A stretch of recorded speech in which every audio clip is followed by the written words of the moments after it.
ಬದ್ನಿಕಾಯಿ ಇಟ್ಟಿಯಲ್ಲಮ್ಮ, ಏನು ಬದ್ನಿಕಾಯಿ ಪಲ್ಯ ಮಾಡ್ಲಿಕ್ಕೈತಿಯಾ? ಇಲ್ಲ, ಬದ್ನಿಕಾಯಿ ಚಟ್ನಿ ಮಾಡ್ತೀನಿ. ಬದ್ನಿಕಾಯಿ ಚಟ್ನಿನಾ?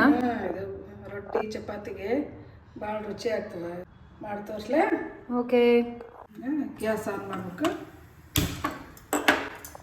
ಕುಕ್ಕರ್ ತೊಗೊಂಡು ಕುಕ್ಕರ್ ಒಳಗೆ ಮಾಡ್ಬೇಕು ಇದನ್ನ? ಕುಕ್ಕರ್ನಾಗೆ ಮಾಡ್ಬೇಕು. ಓ, ಚಟ್ನಿ ಕುಕ್ಕರ್ನಾಗ. ಇಂಟ್ರೆಸ್ಟಿಂಗ್. ಬದ್ನಿಕಾಯಿ ಯಾಕೆ ನೀರ್ನಾಗ ಹಾಕಿಟ್ಟು ಇದನ್ನ? ಇವು ಕಪ್ಪಾಗ್ತಾವ ಅಂತೇಳಿ ಹೆಚ್ಚಿದ್ರೆ ನೀರ್ನಾಗ ಹಾಕಿಡ್ಬೇಕು, ಕಪ್ಪಾಗಂಗಿಲ್ಲ. ಓಕೆ. ಈಗ ಇದು ಹಾಕ್ಬೇಕು. ನೆಕ್ಸ್ಟ್ ಏಮ್ಮ? ಮೆಣಸಿನ್ಕಾಯಿ. ಓಕೆ. ಖಾರಕ್ಕೆ ಬೆಳ್ಳುಳ್ಳಿ. ಓಕೆ. ಉಳ್ಳಾಗಡ್ಡಿ. ಟೊಮೊಟೊ ಹುಳಿದ್ವು ಅಂದ್ರೆ ಹುಣಸೆಹಣ್ಣು ಹಾಕಬಾರ್ದು. ನಮಗೆ ಟೊಮೊಟೊ ಹುಳಿ ಇಲ್ಲ, ಸ್ವಲ್ಪ ಹುಣಸೆಹಣ್ಣು ಹಾಕ್ತೀನಿ. ಓಕೆ. ಸ್ವಲ್ಪ ಎಣ್ಣೆ.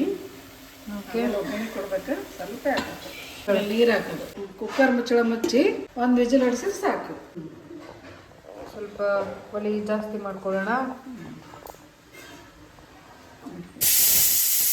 ಈಗ 1 ವಿಜಿಲ್ ಆಯಿತು, ಗ್ಯಾಸ್ ಆಫ್ ಮಾಡ್ತೀನಿ. ವಿಜಿಲ್ ಆಗ್ಯದ, ಆರದ ಕುಕ್ಕರ್ ತೆಗೆದು ನೋಡ್ಕೋಬೇಕು. ಚಂದ ಬೆಂದದ. ಇದನ್ನ ಸ್ಮ್ಯಾಶ್ ಮಾಡ್ಬೇಕು ಚೆಂದಾಗಿ. ಈಗ ಚಲೋ ಸ್ಮ್ಯಾಶ್ ಆಗ್ಯದ ನೋಡಿದೆಲ್ಲ. ಈಗ ಸ್ವಲ್ಪ ಉಪ್ಪು ಹಾಕ್ತೀನಿ, ರುಚಿಗೆ ತಕ್ಕಷ್ಟು ಉಪ್ಪು. ಈಗ ಆ ಚಟ್ನಿಗೆ ಒಗ್ಗರಣೆ ಮಾಡ್ಕೋಬೇಕು. ಎಣ್ಣೆ ಹಾಕಿ ಸಾಸಿವೆ, ಜೀರಿಗೆ, ಕರಿಬೇವು ಹಾಕ್ಬೇಕು. ಕರ್ಬೇಕಾದ್ಮೇಲೆ ಸ್ವಲ್ಪ ಅರಿಶಿನ, ಈಗ ಮಾಡಿದ ಒಗ್ಗರಣೆ ಇದಕ್ಕೆ ಹಾಕ್ಬಿಡೋದು.